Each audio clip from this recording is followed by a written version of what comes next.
Bonjour, Mémoire du Congo a le plaisir aujourd'hui de vous présenter l'interview de Marc Parent, qui a fait une carrière en tant que pédiatre, essentiellement en Afrique du Sud et en Tunisie.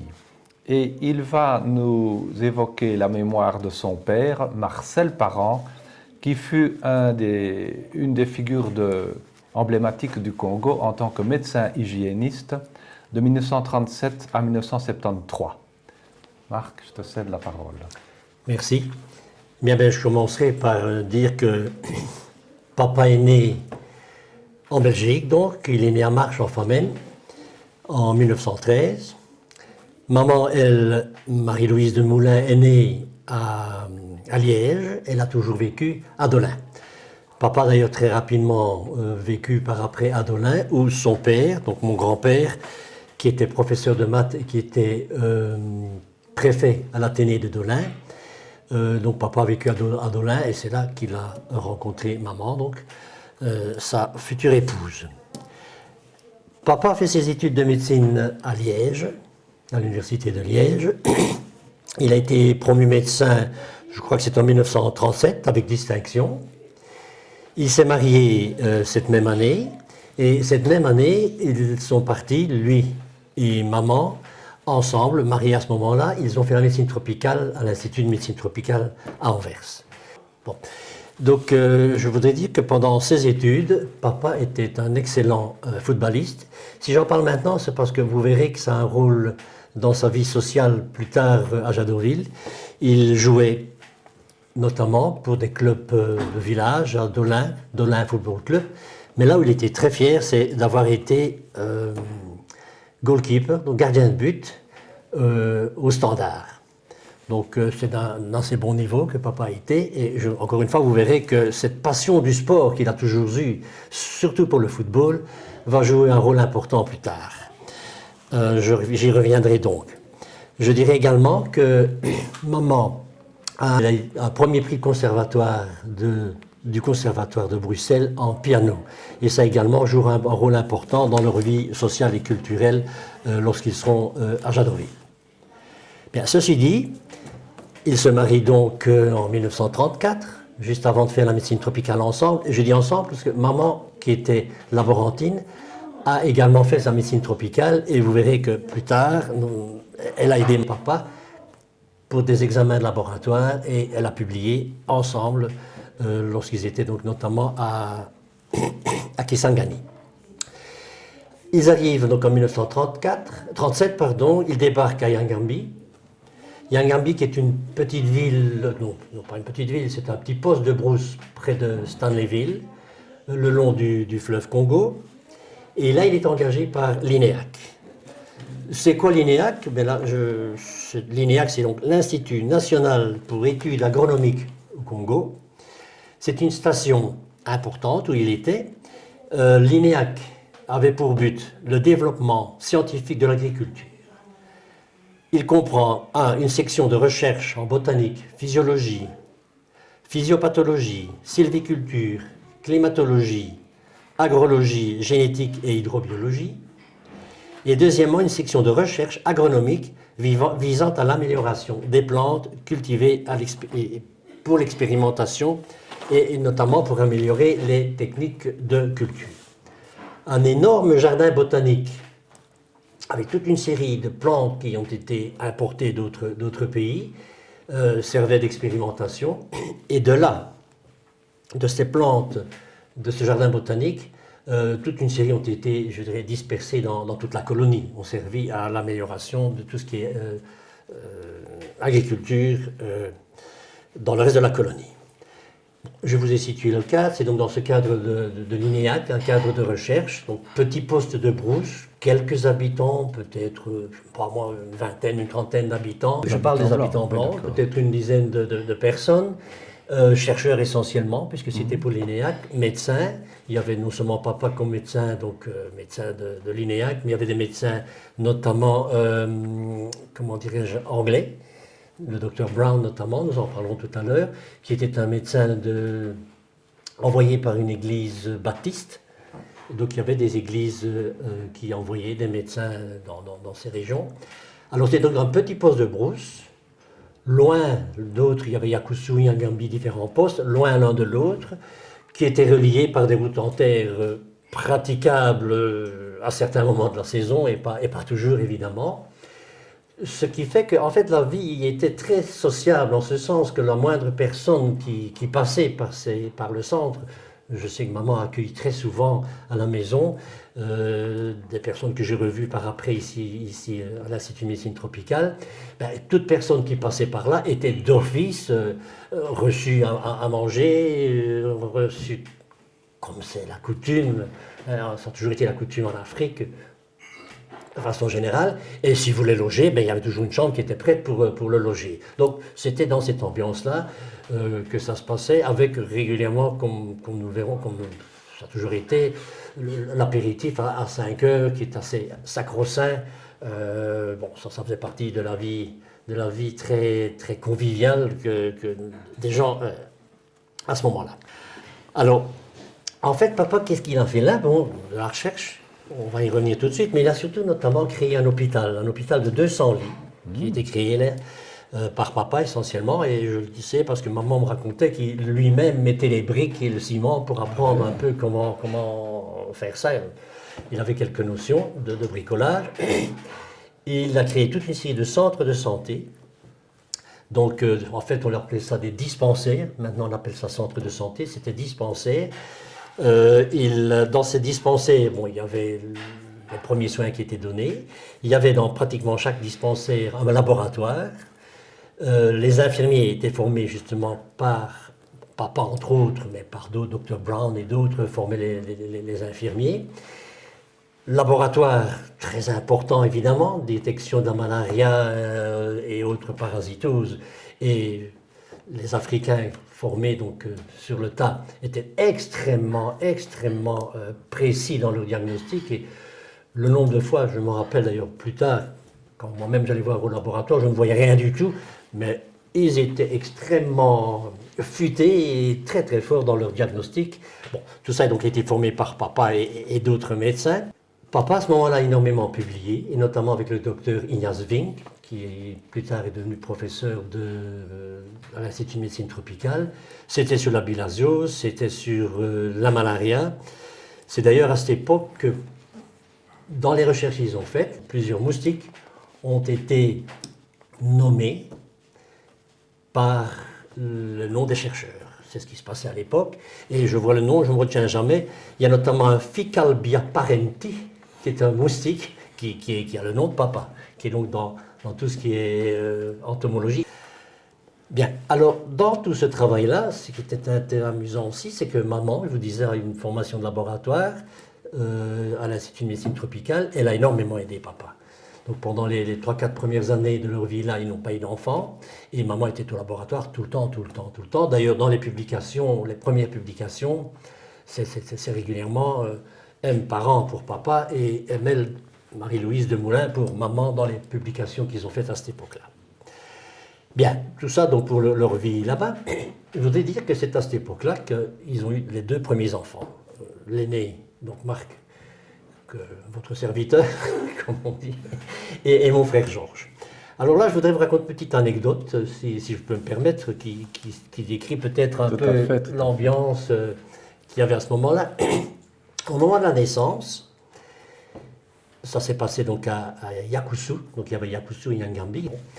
Je suis né d'ailleurs dans les mains du Dr Brown, donc un léphrologue très connu qui a été un consultant à l'OMS par après et qui était ce médecin baptiste qui a donc aidé maman à l'accouchement. Ça s'est passé en plein milieu de la nuit. Le groupe électrogène ne marchait pas. Et maman m'a toujours raconté, je n'en ai pas la mémoire moi-même, que je suis né donc avec des bougies pour voir qui rappliquait. Bon, papa était justement à ce moment-là en tournée d'inspection de différents dispensaires. Il n'y a rien à faire, il n'était pas là. Que je sache, il n'y avait pas de GSM à l'époque, je ne pense pas. Le téléphone, justement, non. Eh bien, papa a été prévenu de la naissance de son premier enfant par tam-tam. Donc c'est un tam-tam avec relais d'un village à l'autre pour que papa apprenne que le docteur avait un fils qui venait de lui naître. Donc, une petite anecdote pour vous décrire un petit peu l'ambiance. Donc ça, c'est en 1941. En 1944, papa a malheureusement fait une malaria cérébrale extrêmement importante. Il est tombé dans le coma. Il a dû quitter la région. Il l'a quitté d'une façon aussi, je dirais, amusante, si je peux me permettre. C'est maman qui m'a raconté tout cela. C'était en pirogue, puisqu'il fallait traverser le fleuve Congo. Une partie du fleuve, il fallait aller sur le fleuve pour se rendre de l'autre côté de la rive, mais assez bien plus loin. Et elle racontera toujours qu'elle était dans le fond de la pirogue avec ses deux enfants, donc moi qui devais avoir 2 ans, 2 ans et demi, et Georges qui avait 5 ans, et devant papa couché dans la pirogue, dans le coma, et les rameurs devant. Et c'est ainsi que, bon, il est finalement arrivé, après cet épisode pirogue, à Lubumbashi. En fait, non, je devrais dire à Elisabethville, c'était encore Elisabethville, évidemment. Il est arrivé là, bon, il a été soigné, il a récupéré, mais il n'était pas question, on lui a interdit formellement de retourner dans la zone, qui est une zone beaucoup plus difficile au point de vue climat, beaucoup plus dangereuse, disons, au point de vue maladie, d'où rester à Lubumbashi ou rentrer en Belgique.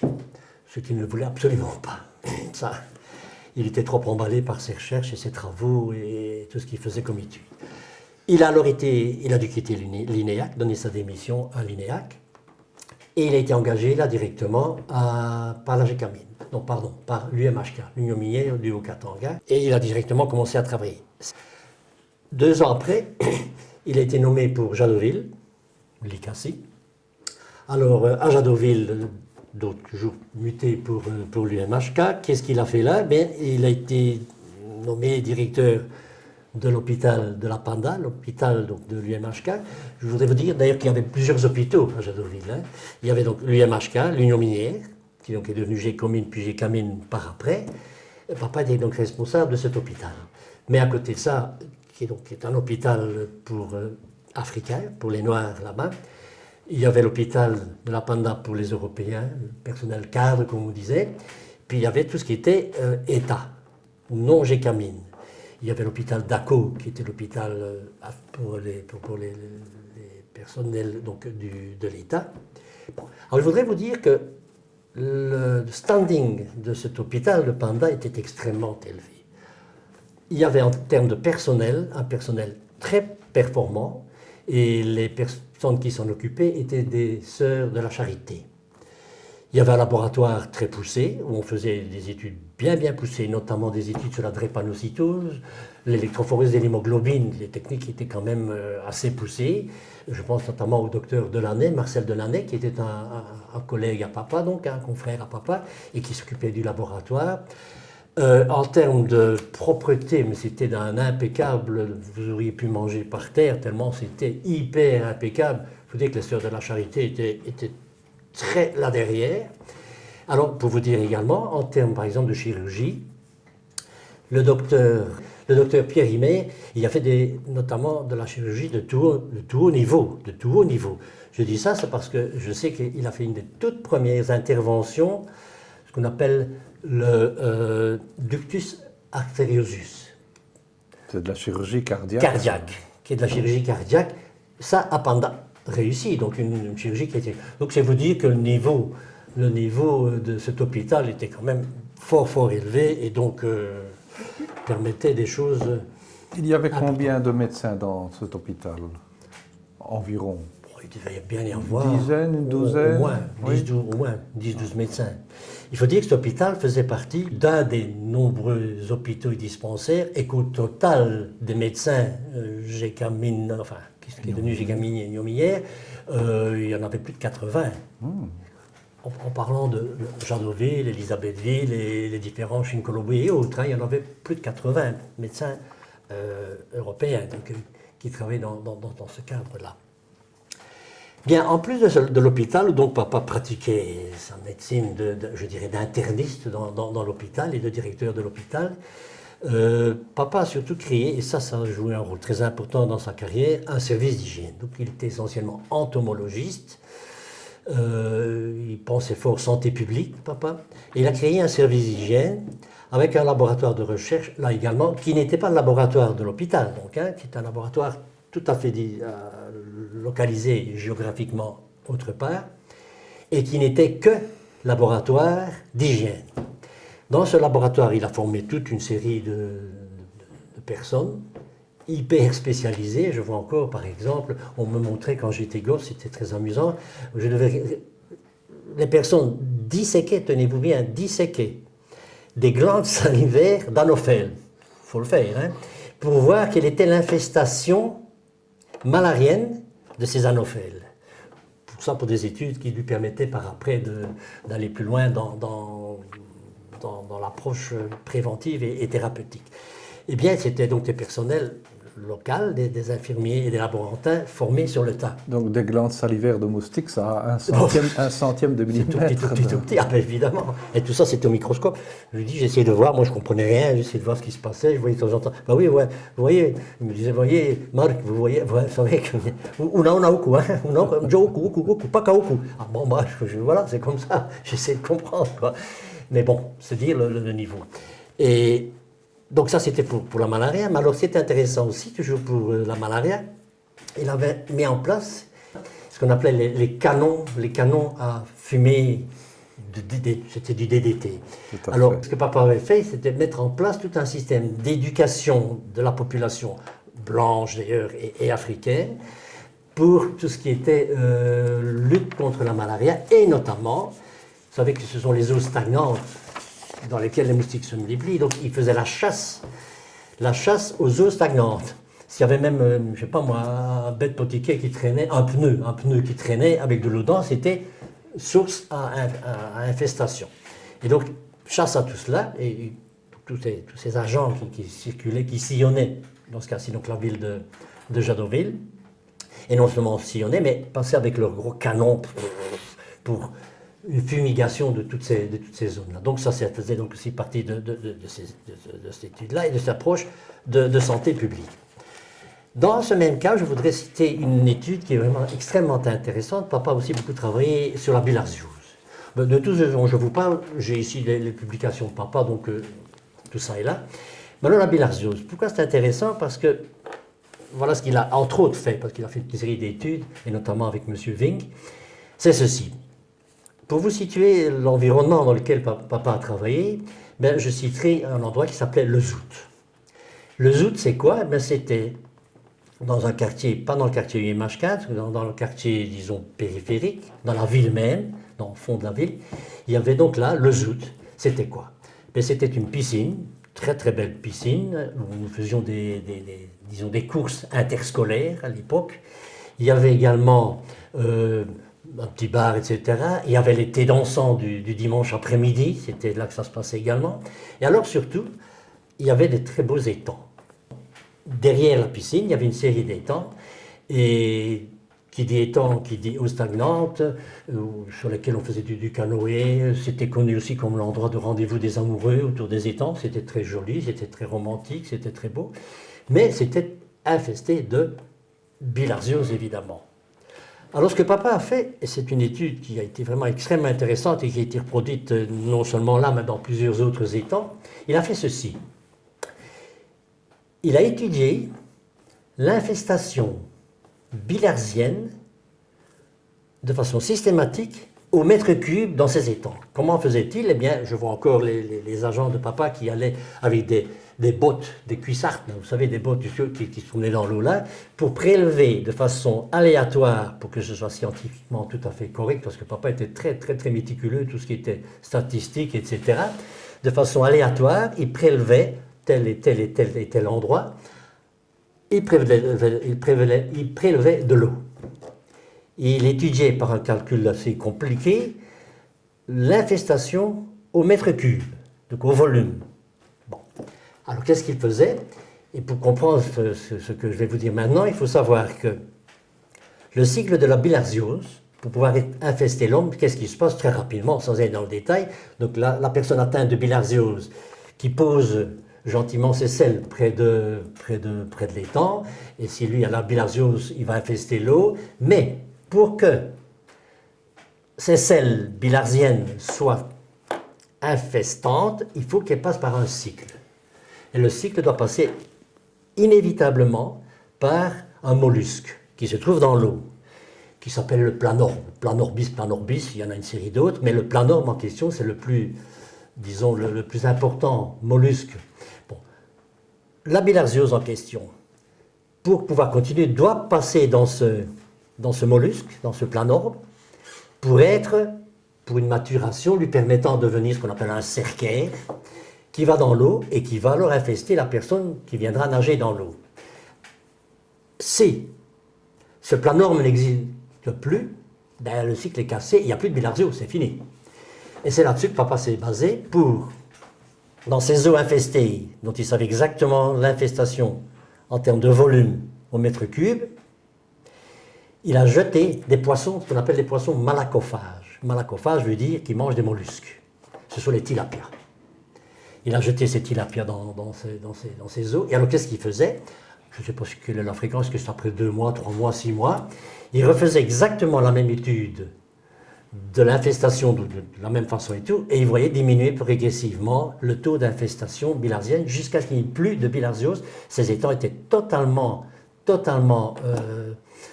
absolument sains en termes de bilharziose. Alors, il faisait d'une pierre deux coups. Un, il liquidait la bilharziose, et deux, il amenait du poisson, donc des protéines. Et ces poissons étaient d'ailleurs excellents. Il y avait beaucoup d'arêtes. Je suis placé pour le savoir parce que j'ai souvent pêché dans ces étangs-là. Et je ramenais une excellente friture que maman nous faisait à la maison avec quelques poissons, quelques tilapias. Donc il avait l'idée, disons, nutritionnelle d'apporter des protéines dans la région en même temps qu'il liquidait la bilharziose. Ce qui me paraît être une action de santé publique extrêmement intéressant. Et d'ailleurs, tout ce que papa a fait, c'était toujours l'aspect santé publique, couverture de population qui l'intéressait. Peut-être passer, si je me permets de continuer, peut-être de passer encore sur un ou deux autres aspects d'études que papa a faites et qui ont été extrêmement intéressantes. Ce qui l'intéressait également, c'était la nutrition. Tout ce qui était nutrition, amélioration de la nutrition de la population, et notamment la protection maternelle et infantile. Dans le cas de la protection maternelle et infantile, je veux peut-être simplement vous montrer cette image-ci, qui est la page de garde d'un livre, un petit livret que papa a créé. Mais c'est intéressant en ce sens que c'est un petit livret qui était vraiment fait pour l'éducation de la maman, dans lequel tout ce qui était consultation de nourrisson, les conseils en termes de vaccination, pesée du bébé, bain du bébé, hygiène du bébé, enfin vraiment la consultation de nourrisson qu'un pédiatre fera ici à l'ONE, quoi. C'était tout à fait ce qu'on fait ici à l'ONE, si vous voulez, ou Kindermusine dans notre pays. Eh bien, il a fait ça. Ce qui est intéressant aussi, c'est qu'il avait ça avec Jean Chrysostome Amici, qui lui était donc un auxiliaire médical au départ, mais qui est devenu bourgmestre de la ville de Jadotville, puis qui a été dans le gouvernement de Mobutu, puis qui a eu des problèmes à l'époque, puis finalement il a été ambassadeur du Congo en Tunisie, où je l'ai d'ailleurs revu. Bon, petite anecdote aussi, c'est que nous sommes restés très très très amis, et c'est intéressant de voir qu'il y avait quand même beaucoup d'amitié belgo ou autres européano-africaines. Ça, c'était très intéressant. Nous étions, par exemple, fort liés à cette famille, la famille de Jean Amici. J'y reviendrai tout à l'heure. Maman était très liée, notamment à Georgette, son épouse. Ce sont des gens que nous voyons encore ici. Georgette Amici, vous permettez cette petite parenthèse, parce que c'est important de le signaler, de le citer. Elle est encore venue il y a 2 ans manger ici, chez nous à la maison. C'est vous dire l'amitié qui se créait là et qui me paraît intéressante à souligner, parce que c'était souvent le cas, très souvent le cas, que se crée ce genre de lien. Donc ça, c'est pour la nutrition, la protection maternelle et infantile. Toujours dans le cadre nutritionnel, papa a été, disons, Monsieur Cousin lui a demandé d'être le médecin de l'Institut Sainte-Marguerite. C'est quoi cet institut? Eh bien, à Louis Chia, qui est un petit poste de brousse, il y avait peut-être 50, 60 habitants, pas plus. Ce poste de Louis Chia, qui était notamment aussi donc, un poste minier, à Louis Chia même, a été créé totalement de la fortune personnelle de M. Cousin, qui était administrateur général, ou directeur général à l'Union minière. Cet institut Sainte-Marguerite, tenu par des Ursulines, l'idée était que s'il y a donc progressivement, disons, évolution au point de vue culture, au point de vue, disons, formation, notamment des Africains, il faut que les femmes suivent aussi, que les Africaines suivent également, que leurs épouses suivent, leurs futures épouses. Et c'est dans ce cadre-là qu'a été créé cet Institut Sainte-Marguerite pour jeunes filles, uniquement pour jeunes filles, avec internat, ils étaient d'ailleurs autosuffisants, ils avaient leur propre ferme, etc., dans des bâtiments superbes, mais vraiment superbes, en gros moellons gris, de très très très beaux. Il y avait les primaires, il y avait le secondaire, il y avait des cours en plus de cuisine, des cours de tenue de ménage, des cours domestiques qui se donnaient en plus des cours classiques. Donc, c'est dans ce cadre-là que papa a fait, si je vous cite, c'est parce que c'était vraiment dans le cadre de l'amélioration de la future femme, jeune femme et future maman, papa a fait une série d'études, notamment nutritionnelles. Et il y a des courbes de poids qui ont été publiées sur l'évolution de la courbe de poids en fonction de l'amélioration nutritionnelle. Il avait bien étudié quel régime donner, tout en étant un régime local, comment, avec 2-3 petites ajoutes par-ci par-là, on améliorait la nutrition de ces jeunes filles. Et il a pu comparer ces courbes, elles étaient totalement comparables aux courbes notamment américaines, des jeunes filles américaines, âge pour âge, etc. C'était une étude assez intéressante. C'est intéressant parce que quand j'y pars après, combien d'années après, trop nombreuses années après, ça a été cité par un professeur, je me rappellerai, le professeur Hamza, quand j'étais en Tunisie, qui me dit « Tiens, mais c'est vous qui avez publié cela ?»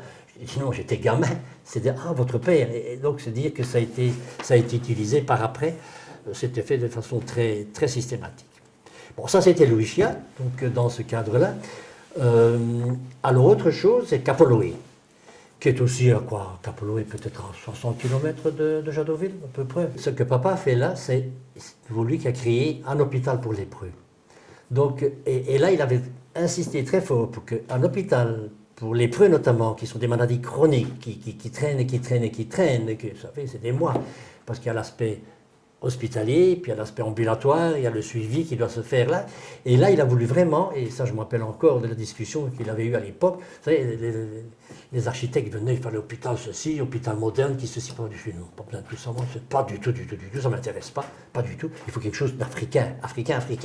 Hein, par exemple, la terrasse devant, là, où les mamans sont là, à se faire les cheveux, vous savez ce que je veux dire, à faire les cheveux, se faire les tresses, à papoter avec le bébé qui est à côté, le mari qui vient voir sa femme, et réciproquement, tout à fait la cour à l'africaine. Et il voulait absolument que l'hôpital soit une cour africaine, avec les bâtiments pour le reste habituel.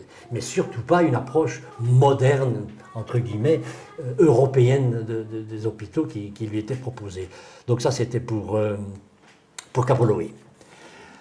Alors, autre aspect important, et là, il a joué un rôle, je crois, très important, c'est que, comme papa était médecin hygiéniste, donc, en plus de son aspect hospitalier, interniste à l'hôpital, il avait donc cet aspect de médecine hygiéniste et de nutrition, de santé publique finalement.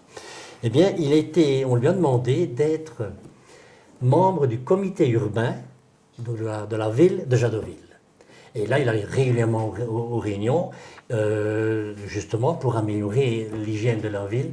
Je vous dirai de suite, d'ailleurs, que Jadotville, qui était une petite ville, peut-être je pourrais le dire maintenant, je n'ai pas pensé à le dire plus tôt, qui était une petite ville qui était jusqu'à 16-17 000 habitants européens, qui était un mélange de personnes, bon, essentiellement des Belges, la plupart étaient les Belges, puisque c'était donc essentiellement l'Union minière, mais il y avait le BCK, qui était donc tout ce qui était transport, train, et alors il y avait toutes les autres personnes, les commerces qui étaient tenus par des Grecs, par des Portugais, des Italiens, des Juifs, donc tout ça, je dirais, c'était un petit monde qui tout en ayant des quartiers relativement séparés peut-être, mais qui lors de manifestations sportives, mouvements de jeunesse, etc., il y avait un gros mélange de tout ça, et tout ça se faisait dans une entente une bonne ambiance très conviviale.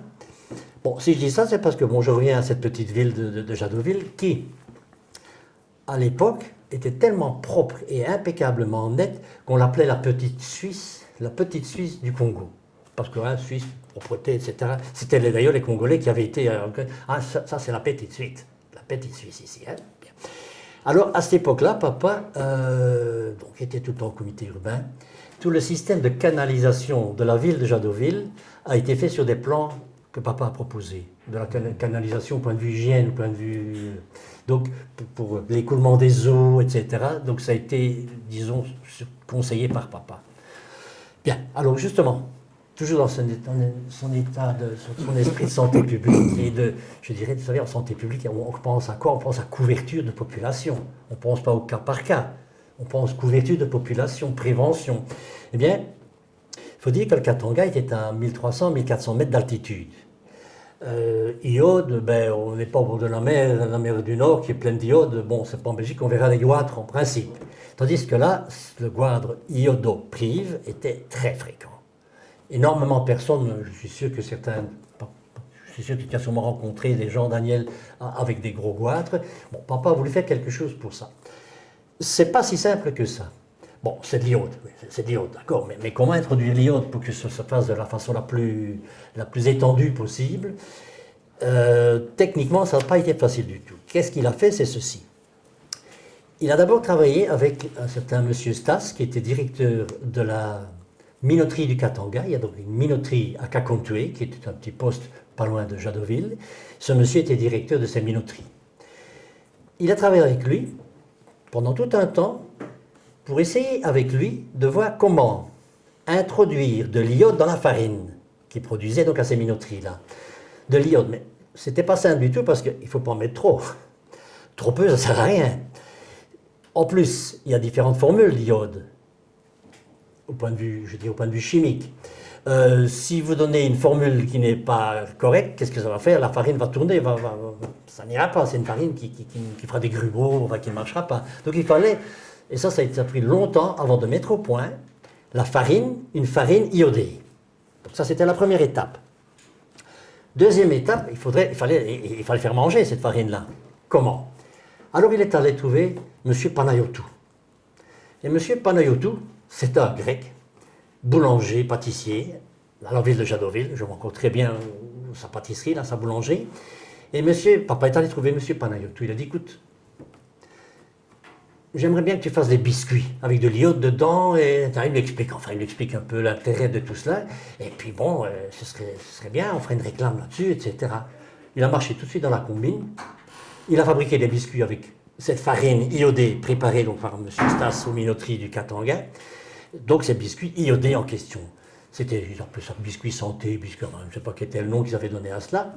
Succès fou, ce biscuit est parti, ça fait peut-être une partie de la fortune de monsieur Panayotou. Moi je trouve ça extraordinaire parce que c'est vraiment une action de santé publique dans laquelle le commerçant du coin est mis dans le coup, les minoteries du coin, l'aspect technique, je dirais, l'aspect santé publique, l'aspect maladie est mis dans le coup. Alors couverture, surtout couverture de population, la plus importante possible grâce à ces biscuits en question. Donc je trouvais ça assez intéressant et bon, de parler de cette petite approche que papa a eue, assez grosse approche que papa a eue donc, pour lutter contre le goitre endémique qui était donc fréquent là. Voilà, ce sont quelques aspects de la vie professionnelle de papa. J'ai d'autres aspects, je vais peut-être passer à quelque chose d'un peu différent parce que c'était un homme très complet qui, vu son approche très sociable, très africaine. C'est qu'à un moment donné, papa s'occupait tellement des Africains, tellement des Noirs, qu'au niveau de sa hiérarchie, avant qu'il soit lui-même le grand patron, on est venu le trouver, on dit, docteur Parent, tout ce que vous faites là comme travaux, notre société n'est pas une société philanthropique. Ça avait fort choqué papa, il a dit, Il s'en fout, il a continué à faire son travail, voilà, en expliquant, et c'est d'ailleurs ce qui est intéressant, c'est qu'il est parvenu à les convaincre. J'ai des travaux ici de papa qui montrent l'aspect économique, au point de vue même de la rentabilité, je crois que c'est important, dans la société, de la lutte contre la malaria, de l'amélioration de la nutrition, etc., etc. Et donc finalement, par des arguments très scientifiques, il est parvenu à convaincre des gens qui ne pensent qu'à l'argent. Permettez-moi de vous le dire de cette façon-là, c'est peut-être pas tout à fait vrai, mais enfin, ils se sont laissés convaincre de cette façon-là. Enfin voilà, pour cet aspect-là. Maintenant, je voulais simplement souligner peut-être quelques aspects, je dirais, non professionnels, mais qui ont joué un rôle important de papa et de maman. Je vous l'ai dit au début, là, que quand papa était à Dolin, il avait notamment été gardien de but au Standard. Alors si je vous disais ça, c'est parce qu'en effet, papa est arrivé donc à Jadotville, toujours avec cette idée de football, au point que il a d'abord été, pas gardien de but, il a été intérieur droit aux Ramblers. C'est quoi les Ramblers? C'était une équipe de football de l'UMHK, donc de la société. Il faut vous dire que à l'époque, on était affilié à la fédération belge. En d'autres termes, tout ce qui se passait là, ça faisait partie de la fédération belge de football. Donc voilà, alors les interclubs, que ce soit, parce qu'il y avait la GECAMINE, enfin l'Union Minière à l'époque, il y avait le club de la ville, il y avait le club il y avait le Lubumbashi, il y avait, Kipushi, il y avait Kolwezi. Alors les interclubs se faisaient évidemment dans les différentes villes, mais toujours dans le cadre, je dirais, officiel, comme ça se passe ici. Papa voulait aller plus loin. Bon, il a été donc comme intérieur droit à l'époque. Eh bien, tout ça se passe dans les années 50. 50. Les 10 années 50, je dirais, fin 40, 50. Ça se passe à ce moment-là. Alors, papa après a été arbitre, encore une fois arbitre fédération, donc arbitre officiel. Ce qui a été extrêmement important pour lui, et là ça montre encore une fois son rayonnement, il ne voulait pas se contenter de jouer entre blancs, hein, rien que nous autres, etc. Puis quoi? Eh bien il a créé avec le père Augustin, qui est un moine bénédictin, ce qu'on appelait un stade de football au Baouza. C'est quoi le Baouza? Ben, le Baouza, c'est la cité indigène, donc il y avait le centre-ville, il y avait la cité où c'était surtout les agents de l'Union minière, il y avait les agents du BCK notamment, il y avait le centre-ville avec tous les commerces, etc. Et il y avait notamment la cité indigène du Baouza. Alors là, il a créé un stade de football, qui s'est d'ailleurs appelé le stade Tata Augustin, au nom du père Augustin, et ils ont là formé des joueurs de très très bon niveau, qui ont d'ailleurs joué contre les Européens aussi, donc ça se jouait, c'était très, très mixé à ce moment-là. Alors je me rappellerai toujours, et ça c'est quand même, me paraît-il important, c'est que de ce club sont sortis, donc du club de Jadotville, sont sortis d'excellents joueurs, dont un joueur, ça c'est fin des années 50, qui a joué dans première équipe, ici, première division, ici en Belgique. Il s'appelait d'ailleurs Kabamba Serpent du Rail. Il y en a eu d'autres après, mais celui-là, pourquoi Kabamba Serpent du Rail? C'est parce que vous savez, le serpent du rail en Afrique, c'est le serpent qui vont sur le rail et qui vont comme ça, qui dribblent très très très bien. D'autres sports que le football, ben, papa jouait très bien au tennis, je vous dirai après que maman jouait excellemment bien aussi. Alors il aimait beaucoup d'aller voir jouer les joueurs de balle-pelote. Ça c'était aussi un sport qui était fort prisé. Alors là, papa allait voir les joueurs de balle-pelote, ça faisait aussi partie de son approche, parce que bon, c'était un sport qui était plutôt joué par les ouvriers de la GECAMI, enfin de l'Union minière. Et du coup, allez Doc, tu viens nous voir jouer. Doc, c'était très très convivial. Panda, c'était donc ce club de football, mais je vous dirais tout de suite que c'était, et je suis sûr, Daniel, que tu as souvent participé probablement à des activités là, on avait la chance d'avoir un immense, mais vraiment immense complexe sportif. Il y avait donc de la natation, il y avait une très très belle piscine avec des hauts de girafes dans lesquels il y avait des concours de natation qui se faisaient régulièrement. Il y avait un centre culturel avec une grande salle des fêtes. Il y avait le tennis. Donc il y avait le football, il y avait le hockey, il y avait le basketball, il y avait le volleyball. Alors là, je reviendrai justement sur, par exemple, le tennis. Ben, c'était aussi, on était affilié à la fédération, ça s'appelait la FLTK, Fédération de lawn tennis du Katanga. Et ici, ça s'appelait à l'époque la FLTB, Fédération de lawn tennis de Belgique. Et je dis ça, c'est parce que, lors des interclubs que je joue maintenant ici, j'ai été au Léo, le club Le Léo ici à Bruxelles. Eh bien, il y a un bâtiment, quand on entre à gauche, il est marqué FLTB, Fédération de lawn tennis de Belgique, club dans lequel joue Jackie Brichand, que j'ai rencontré il y a quelques années ici. Eh bien, Jackie Brichand et Philippe Wacher ont joué en exhibition en 1955 exactement, à Jadotville, à la Panda. Voilà, ils ont un match d'exhibition, donc c'est vous dire les liens qu'il y avait très étroits lorsqu'il était. Mais je vous disais que maman est pianiste, donc elle a premier prix de conservatoire. D'ailleurs, dans son jury se trouvait le fameux compositeur Paul Gilson, qui était membre du jury. Alors, elle faisait de la musique de chambre, piano, et venait à la maison jouer avec elle violon, violoncelle. Je rappelle, M. Breland, c'était de la clarinette. Il y avait Mme Reculé qui chantait, une dame qui chantait également. Et alors Maggie, une amie à nous, qui jouait du piano. Ils ont d'ailleurs fait, je me rappellerai toujours, un quatre mains superbe, une sonate de César Franck. Bien, alors, elle préparait donc tout cela à la maison et elles allaient dans différents endroits, et notamment la grande salle du CLP, dont je vous parlais tout à l'heure, donner des concerts publics, quoi. Mais en plus de ça, maman était membre de l'UAL. Il y avait ce qu'on appelait l'UAL, l'Union africaine des arts et des lettres, qui travaillait en collaboration avec la Belgique et qui faisait venir régulièrement des pianistes et autres de très haut niveau. C'est ainsi, par exemple, que comme violoniste, nous avons eu Lola Bobesco. Pas moins que Lola Bobesco qui est venu avec Jacques Gentil. Nous avons eu Barbizet qui est venu, qui est aussi très haut niveau.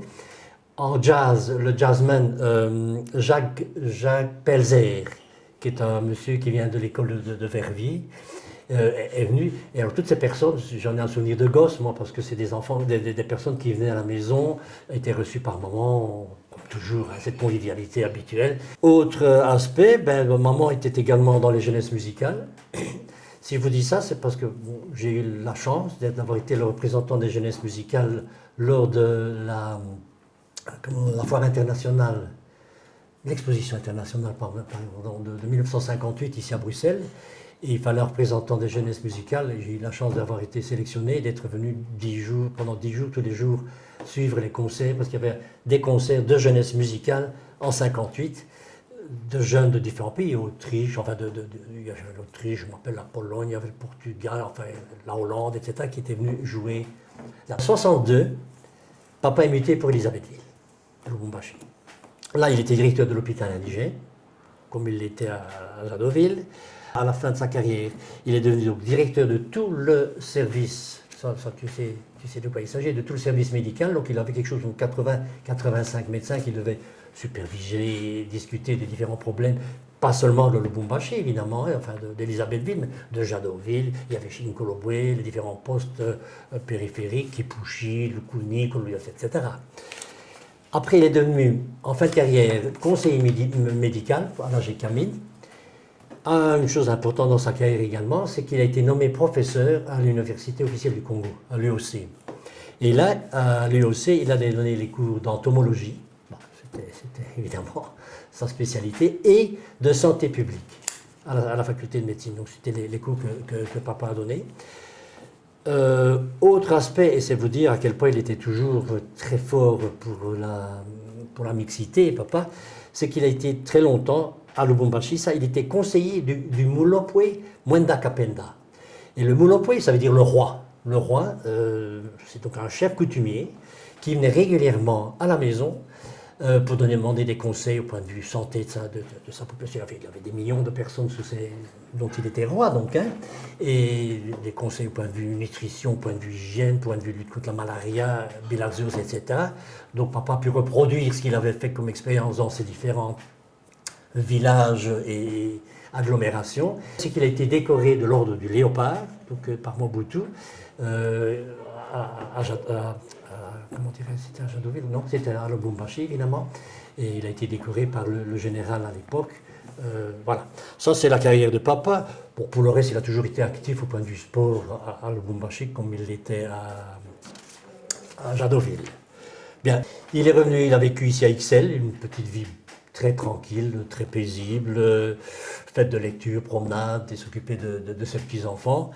Et papa est décédé en 1987, après une longue maladie, et maman est décédée elle, en 2003. Voilà, je dirais que moi je n'ai que de bons souvenirs de papa. Je n'ai que de bons souvenirs parce qu'il m'a donné une conduite dans la vie que j'espère suivre, peut-être aussi si je suis devenu santé publique, et une de mes filles est devenue santé publique très fort aussi, c'est peut-être quand même son inspiration. Donc moi je n'ai que de bons souvenirs scientifiques, puisque il y a cet aspect-là, médicaux si je peux me permettre, et sportif également. Donc voilà, c'était un homme assez complet, difficile à résumer, mais moi j'ai toujours trouvé super. Eh bien, merci Marc pour cette très intéressante biographie de ton père. On peut dire que le docteur Marcel Parent a été de ces pionniers qui ont fait le Congo belge. Merci. Merci.